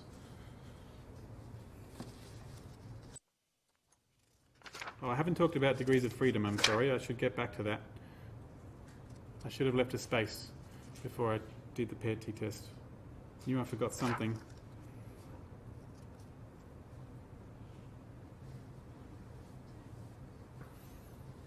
Okay. So now this time, every person, they all have a difference, and I can calculate the mean difference. And a lot of people just call it D bar. D for difference, and of course they don't. They call it XD bar. The variable that I measure, which is always called X because, you know, it's maths, which is the difference. And I'm going to need to know how variable that mean difference is as well, because it's all about variability. The standard deviation of the difference. So the important thing is that you can usually ask a computer to do a paired t-test for you and it'll just do it. But you can also do all the calculations of the differences yourself and calculate the mean difference and the standard deviation of the difference. Okay, and then your t-test, I can do this one.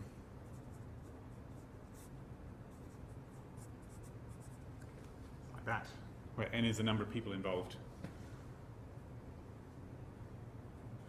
And it's a t-distribution as well.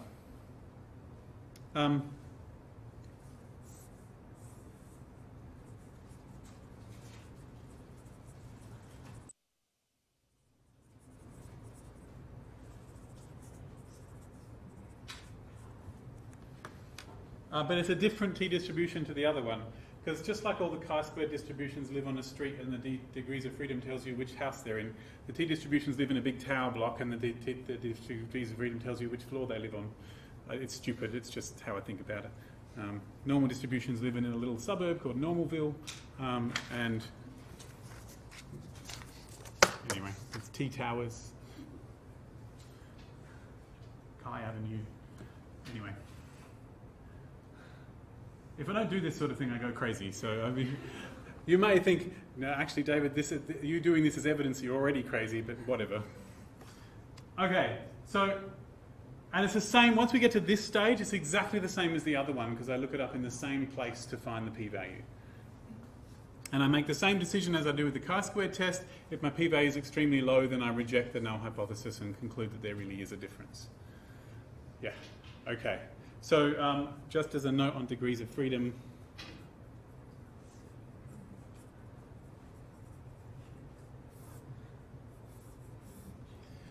the degrees of freedom is to do with, in this situation, the amount of data that you use up along the way doing your estimates. So when you do the unpaired one, like your traditional student's t-test, you have to calculate the two sample means, and it's the same idea as the chi-square test. It's sort of saying if I want to keep the sample mean the same, how many of my bits of data can I change before the last few are properly decided by the information that I've changed? So if I want to keep the sample mean the same, I can actually change all but one of them. Because the sample mean is based on what they add up to. So if I can change all of these and go, well, if I just make this one this, it'll add up to the same number. In this one, you just do it within this one group. And so you've only done that, you've only got that one missing bit of information. So the degrees of freedom is n minus 1. So for the paired,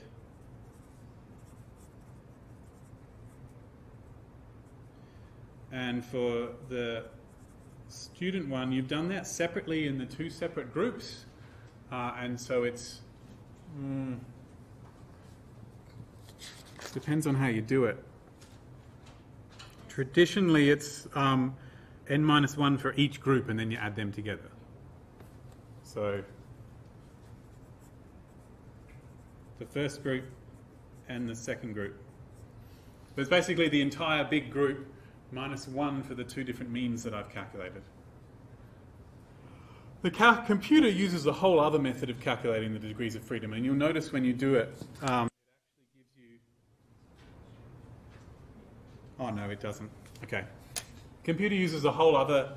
some computers do the t-test in some other creative ways, and it'll give you a degrees of freedom that's like 39.87 or something. It's just an adjustment that makes it work out nicely. It's not like being John Malkovich where there's a floor on your T-Towers building that's halfway between two floors. Okay. That's it. I mean, there are lots of other test situations where there comes out with a T as well that aren't in this course. And when you do regression and stuff, and they all have their own number for the degrees of freedom, and it's based on how much stuff you've calculated along the way. So standard deviations don't count, it's just the means. So in this one I only calculate one mean, so I take off 1, and this one I calculate 2 means, so I take off 2. That's basically it. Okay, cool. Well, I've been talking for a lot and haven't given you much of an opportunity to say anything, so ask something.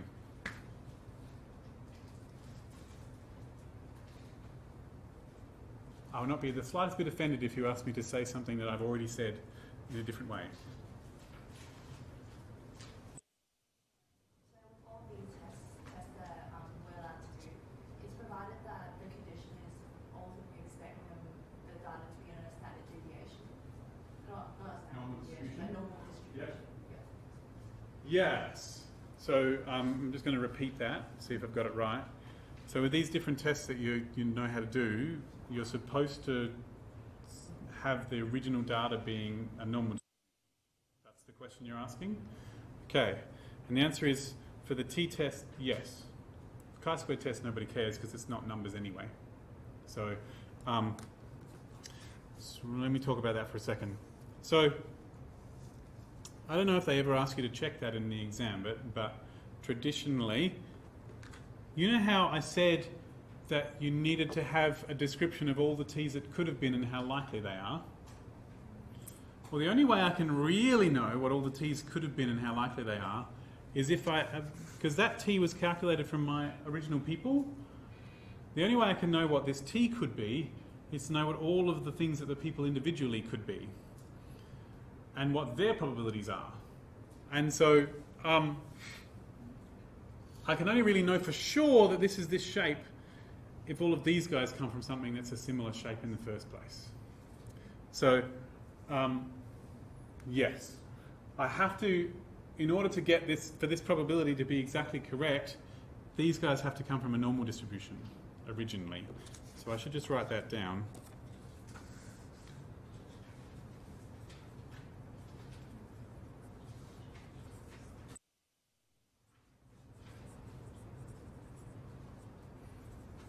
The probability calculations for the t-test are based on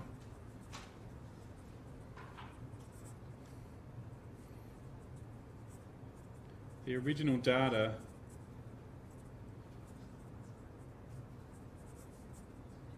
coming from a normal distribution.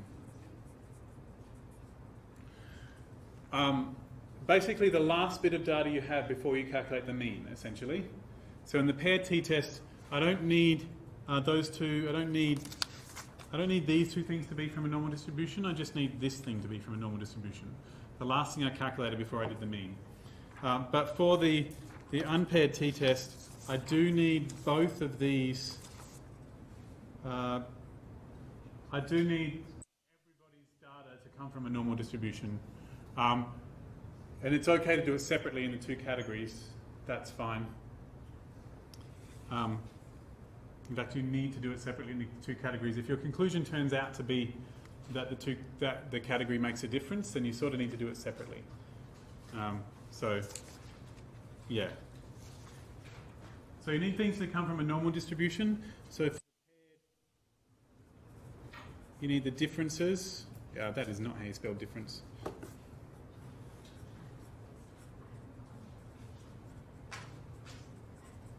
And for the student, you want it to be normal in each group. That'll do it.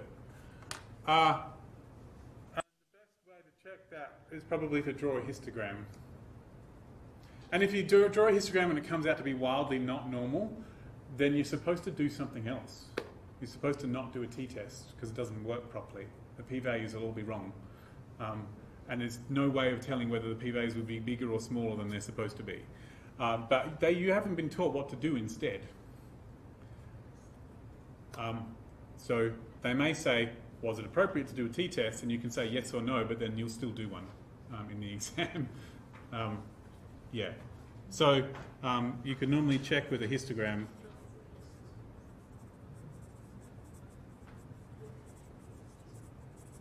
And if it comes out to be not that nice bell shape, it's fine. But the other thing is that since the t-test was first invented, statisticians have discovered that the p-values are about right anyway, even if it's not from a normal distribution, the original data, as long as you have enough data. So,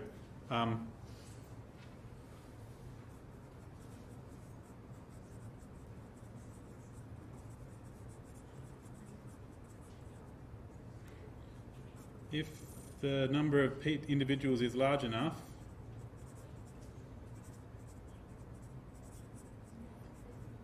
the probabilities are about okay.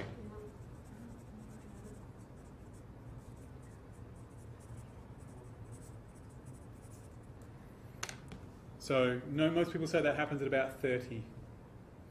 I don't know if this was in your course, but if you've got enough data, if you've got like 30 people, and even if they're not coming from a normal distribution, the t will still come out to have about the right probabilities anyway, because it all just averages out.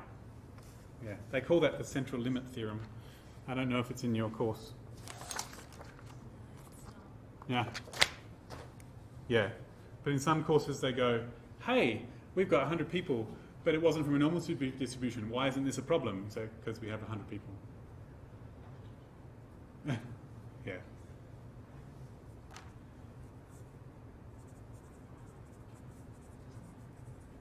It depends how badly unnormal it is as to how big it needs to be to get to that stage. And if you've only got 5 people, then you're never going to get a low p-value anyway, so it doesn't matter. That's so bad. Such a horrible thing to say. It's like, no one cares, do what you want. To be completely honest, when you're doing science, if you mention the statistics with the P's and the T's, everyone will be so intimidated that they'll believe you anyway, which is one of the major problems with science in the modern age. Yeah. Does that answer the question? Cool.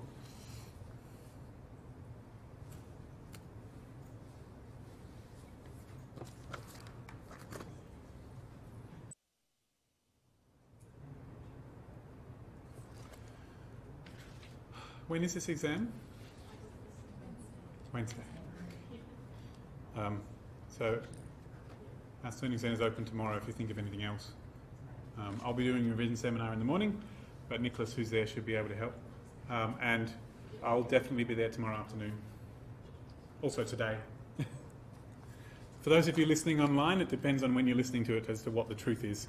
And if you're listening next year, but hello, those listening in 2019, well, all of that's completely false. We have no idea what day the exam is on yet.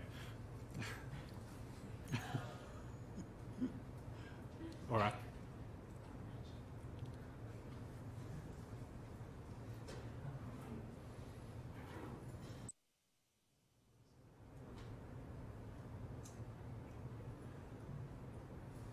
going to look at my list.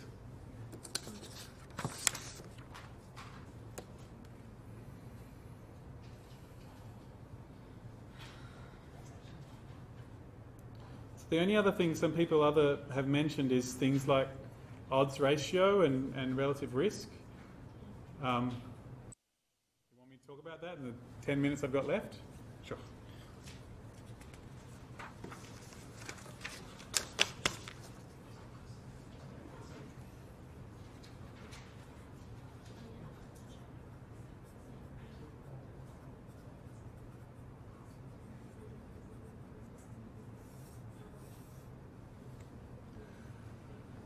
Okay, so odds ratio and relative risk are a kind of statistic. You calculate them from your data. And any statistic is trying to give you a handle on something, trying to give you an idea of what you expect to happen. The test statistics are a bit esoteric and you just do them so that you can find p-values, but ordinary statistics tell you information.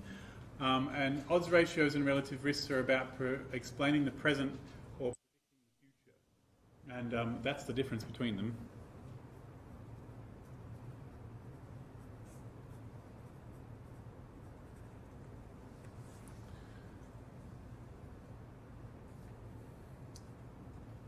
So the situations in which you calculate them will be based on the story about how the data was collected, about which one to do, as far as I'm aware.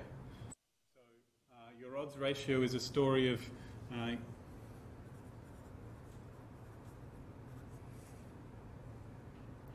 this is time, and you have some people, and you have some information about them now.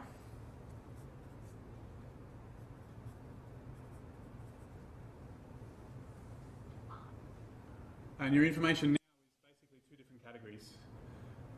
A yes or no of something happening, and some other information, some other feature of the person, often whether they were exposed to something in the past. So it will be some outcome, yes or no, and some sort of other category. And it's always 2 and 2. Even if you have multiple categories, it's always this category and not this category. So it doesn't really matter that there might be 5 different options that could happen. You're always interested in one thing that is happening and everything else as the other thing. That's your odds ratio. And you're interested in whether this category, it's the same question as the Chi-Square test.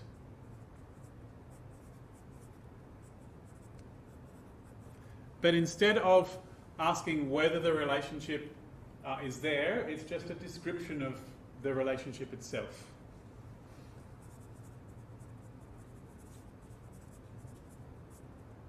There's not a T there. You'll notice that I will write random words from the current word I'm writing, possibly from the next word I'm about to write. Similar to the way that I have to concentrate to get my less thans and greater thans the right way around. So, okay. So that's your odds ratio. I'm going to describe that relationship. And interestingly, the risk ratio is trying to describe the same relationship, but with one important difference.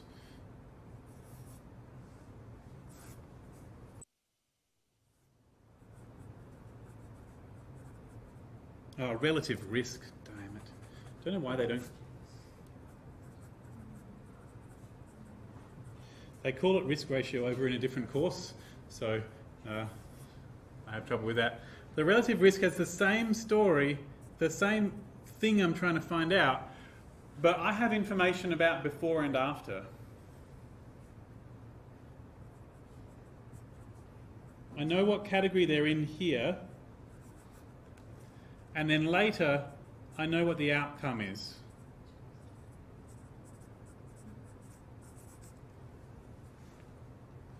They're mostly done with like these ones where you've got people and you know what's happening now and then you follow them for 5 years and see what happens. So sometimes you can get this information from people now by looking back in their previous data and go, well, let's look about 10 years ago, this is what they were like because the hospital data says so, and you can do a relative risk from that. But it's always about having information earlier and information later, whereas odds ratio is specifically about what is happening now. And we don't know when they happen in relation to each other. It could have been that this outcome happened first and then this category happened later, or it could be the other way around. We don't know what order they happen in. There's actually a third one which isn't in this course, which is called a relative hazard, which is about not just knowing a before and after, but also knowing exactly how long it took to happen. And you include that information in there. So it's really hard to calculate. Okay, so we're still interested in the same thing. Does this category outcome? And it describes the relationship.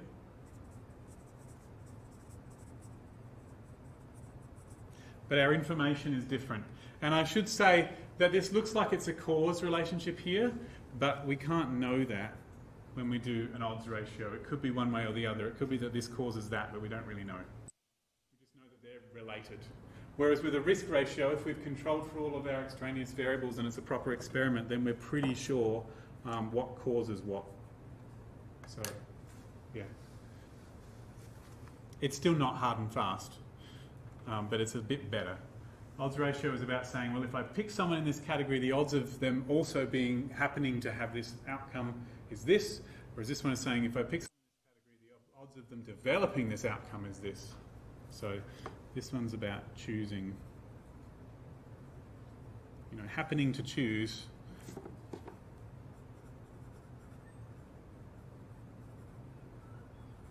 And this one's about develop. That is badly written. I put them in this category and I happen to choose someone who also is in that outcome. And this one is, I have someone and they develop something. So, and you don't know whether that is a causal relationship. There could be that having this category is just happening to be related to something else that causes this thing. It just makes it more likely or less likely. Yeah.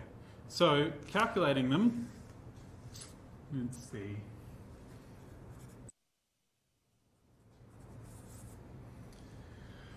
So both of them require us to sort people into groups based on which categories they're in for both categories. So you still have your two-way table just like you do for a chi-square test. And so you might have this category, which is whatever options it is, and the outcome, yes and no. And I'm just going to do it as an example because it's too hard for me to do as a formula. So let's see. Suppose I have 20 people in this and 30 people in this, and maybe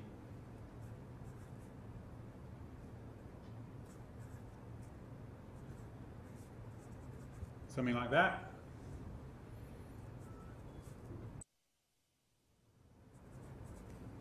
Okay. I will call them A and B, if you don't mind. Often it'll be like exposed and not exposed. Treatment and placebo. So not for an odds ratio. Okay. So you're often interested in this basically, like is this split here the same as this split here? And this is where I'm going to have to look it up. So odds is a new way of calculating probability. Odds is comparing how likely it is for something to happen compared to how likely it is to not happen. And so this is where I will have to, I'm just going to guess and then I'll look it up to see if my guess is right. That's my usual way of doing things. It's good practice for an exam. It's better to try and remember and then look it up than the other way around, because in an exam you have to practice remembering. Do you get to take notes in with you of any kind? No, of course not. Okay. Some courses allow cheat sheets. Which are not technically cheat sheets if they're allowed, but that's just what they're called. All right, well the chances of this outcome, yes, happening in A category is 10 out of 20, and we compare that to the chances of not happening, which is 10 out of 20, and that's the odds in this group. And then we want to compare the odds in this group, which would be 5 out of 30 compared to 25 out of 30. And so I'm thinking the odds will be this divided by this, divided by this, divided by this. So my big picture is this. So odds is chances of happen compared to chances of not happening. And because we're doing an odds ratio, we're going to do both of those calculations in the two separate groups and do a ratio. Okay, so we're going to have in the category A, so the odds of yes in category A will be 10 for happening and 10 for not happening. And the odds of y in B is 5 of happening and 25 of not happening. And so therefore the odds ratio will be the division of those things.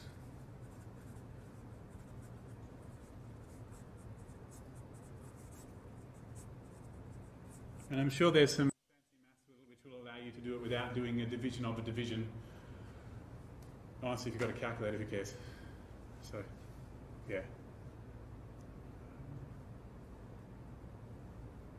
I think you end up doing this times this divided by this times this, but something like that. It doesn't really matter. I find it, I can't remember how to do it unless I do this, because I know what an odds is. The odds is happen versus not happen, and I do both of them and then I divide them. And I tend to divide them in whichever one is most important to me. So I might say this is telling me the odds ratio of A compared to B. But if I wanted the odds ratio of B compared to A, I'd do it the other way around. So normally one of them is the thing you're interested in. So it might be, for example, the odds of, in your exam, in your practice exam, it was the odds of having hepatitis C compared to not a tattoo. And so I would do the 22 compared to 91, and 25 out of 462, and I would do the top one divided by the bottom one, because I'm saying, well, the odds ratio of the tattoo compared to not having a tattoo, it's the tattoo I'm interested in, so that's the one that should go on the top. So the top one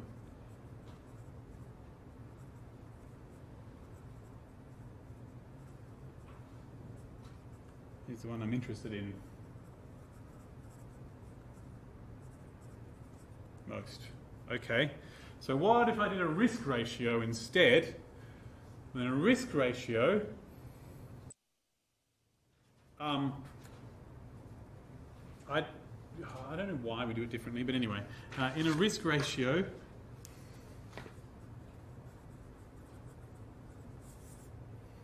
we'll have the same information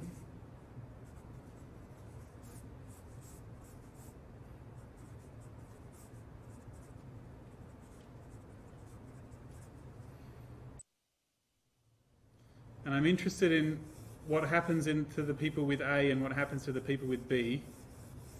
That's one of the important decisions as to what category splits people into groups, basically. So in this one, risk is the chances that it happens out of all the people. Because at the beginning of the risk story, nobody had it at all.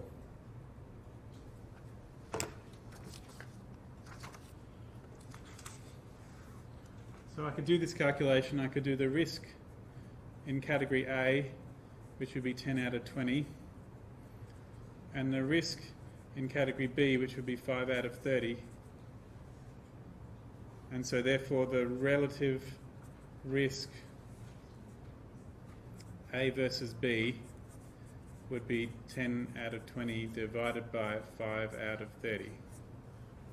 That's my understanding of risk. Pretty sure. Let me just check in. Risk of disease among the exposed group. Risk among those not exposed. Yep, that's what I'm doing. So in my case, the A is the exposed and the B is the not exposed. I should really figure out what these numbers are.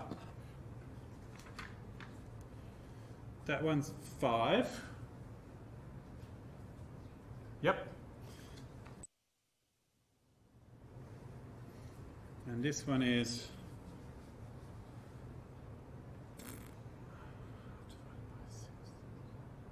3. Okay. So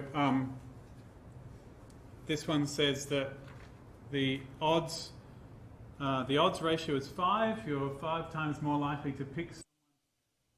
If you're in category A, you're 5 times more likely to pick someone who's yes than you would in category B.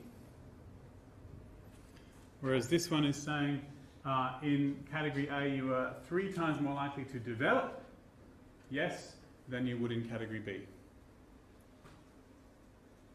There you go. And they're different numbers because it's about the future and the past. This one doesn't technically use information about what they add up to, whereas this one does. So you're sort of in this one borrowing information from the no group because everyone was no to begin with. You're sort of comparing to what it was to begin with, which was 1 out of 1. I'm glad that they came out to different numbers. It wouldn't be nearly so likely. So I have a feeling that there's no way of predicting. I'm sure there is. It's maths. It's totally possible to predict. There's no way, without doing anything fancy, to predict in advance whether the odds ratio is going to be higher or lower than the risk ratio. And in some situations, you can't do this because it just doesn't fit the story you're telling. But if you do, it's always okay to do an odds ratio. But this one gives a more accurate picture of what goes with the story that you were trying to tell, the story of how the data arrived. And both of them, a computer can give you a fancy estimate of all of the risk ratios that could have been. Yeah. So I talked about that t-statistic of doing a p-value, and I compared the t I did get to all the t's that could have happened. And that was all based on the mean difference being 0 or something like that. So I could do that for all the possible mean differences that I think might have happened, might be the truth, and some of them would be rejected and some of them would not be rejected. And so there'd be a certain collection of them that would be consistent with my data and a certain collection of them that aren't. And so you can do that sort of thing theoretically with odds ratios, and you can say, well, this is the odds ratio that came out in my data. It was 5. And so totally 5 for the real odds ratio for all possible people is totally something that's consistent with my data. But I could also have gotten anything from like 4.5 to 5.5 or something like that. And all of them would be considered consistent with my data because if I did the right hypothesis test, they wouldn't have been rejected. And so that's how you do a confidence interval. And a confidence interval says, these are all of the numbers for the population that I think are consistent with my data. At some level of consistency.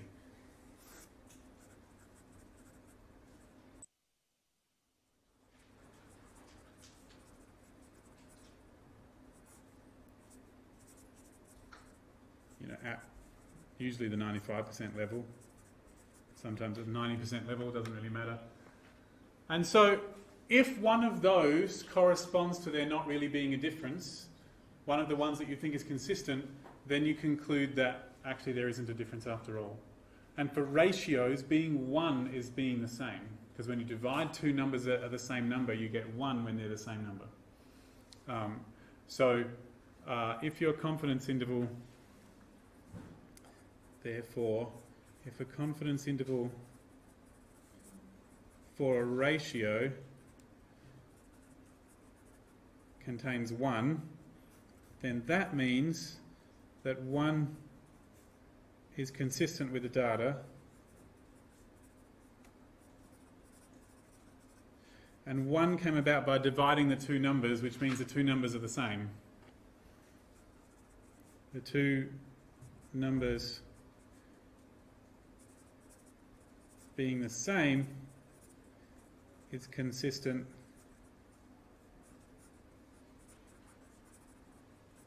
with the data, which means that I conclude that there's no difference based on my data. But if the 1 isn't in the confidence interval, then that's saying 1 isn't consistent with my data, which means the 2 numbers are the same, isn't consistent with my data, which means I conclude there is a difference. Yeah. And you don't normally include this bit in the middle, you just, go straight to the end. But that's the thinking that I do. You say the confidence interval contains all the numbers that are consistent, and the number I'm calculating is the ratio of the 2 numbers I'm really interested in, and if they came out as 1, they'd be the same. Yeah. So that's why in one of these there was like a paper.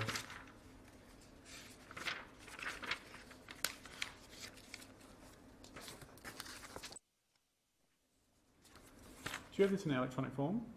Yes. Can you email it to me? Yes. Cool. Because I'll put it in the notes when I put it online. So in this one, there's a risk. Oh, crap. No, wrong way. So there's a risk ratio which has a 95% confidence interval of 1.06 to 2.48. So 1 isn't one of the options, and the number 1 for a ratio would have happened if the 2 risks were the same. And so I conclude that the 2 risks are not the same because 1 isn't in my confidence interval. Because it starts at 1.06 and gets bigger. Whereas this one, this confidence interval goes from 0.62 to 1.62. So somewhere between 0.6 and 1.6 is the number 1. So the number 1 is consistent with my data, and if a ratio is 1, that means they're the same. So the idea that these 2 risks are the same is consistent with my data. So I conclude that there is no difference. Whereas in this one, it was 1.1 to 2.45. So I conclude there is a difference because the number 1 isn't between those 2 options. Yeah. Cool. So that's risk. So, and if the number is less than 1, it means that whichever one that's on the top is smaller. So this one here is saying that there was a slight increase in risk for men. So it's saying that when you have whatever it is that they're looking at, tobacco smoking and alcohol consumption,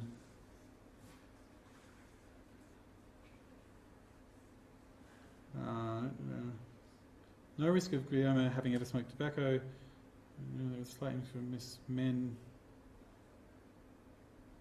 Okay, so for men, smoking tobacco increases your risk, and they're sort of like 1.1 times more likely to 2.45 times more likely.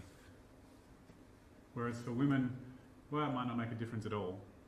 Somewhere between less likely to somewhere between more likely. They do have a note here that they've done odds ratios, but what they're really hoping for is risk ratios, and there's a maths thing that allows you to estimate risk ratios from odds ratios if your data's big enough. So, and something's rare, they're technically odds ratios. It doesn't change my conclusion. I'm saying that this says that these 2 things don't seem to be related, whereas this one says that they do seem to be related. Yeah, it makes a difference. Okay, that's probably enough. You're most welcome. This will probably not be online until tomorrow morning because I have to do it manually because I'm not in your course. So I will send you an email with a link to the notes I wrote and the video sometime then. So just a second, you asked that, you're welcome, that if the confidence interval, all of the numbers in it were less than 1, then that would mean that you actually have a lower risk if you're in that category. So that means it... Just wanted to be on the recording. Thank you very much. Hey. Just wondering, with the confidence interval, if the values are, if 1 is in between the 2 values, that means there's no difference. Yep. But what if the values are negatives? Right, so for risk ratios, there can't be negatives, Mm-hmm. but confidence interval for other things. Okay. So risk ratios, because of the way they're calculated, they can't be negative. Mm-hmm. So that's important. So I'm just going to write that down because, oh crap,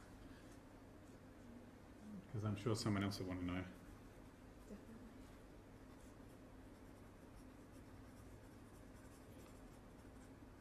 And indeed, if you get a confidence interval where one end is negative, it is completely meaningless. It just starts at 0. Yeah. So if a CI for a risk ratio or an odds ratio starts with negative, something like that, Mm-hmm. then this end is sort of meaningless, Okay. and it should be just 0. But a confidence interval for a difference can be negative. Mm-hmm. So if I had, like I did my pair T test, Mm-hmm. and I did a 95% CI for the difference, like, you know, the drug to the placebo, Mm-hmm. and maybe it can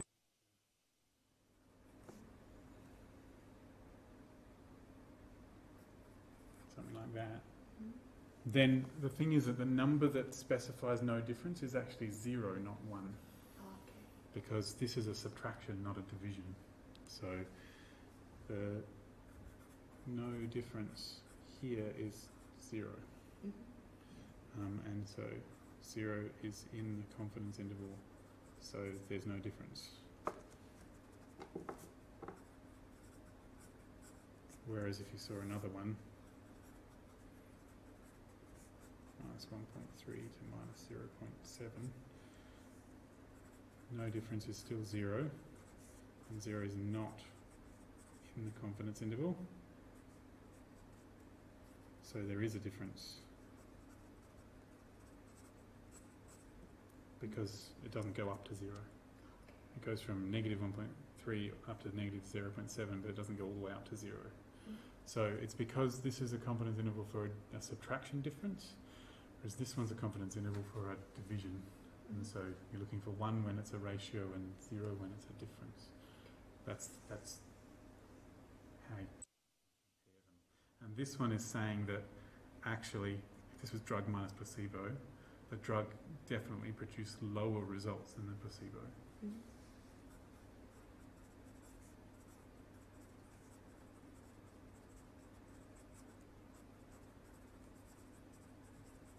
Because when I did drug minus placebo, I got a negative number. Small number minus big number is negative. Yes, okay. Yeah, so that's how it works. So, Does that answer the question? so for that one, if it was a positive number, you'd say there's how would you interpret that? So if I had like something like that? Yeah. So there's no difference would be 0. Mm-hmm. 0 is not in the confidence interval, so there is a difference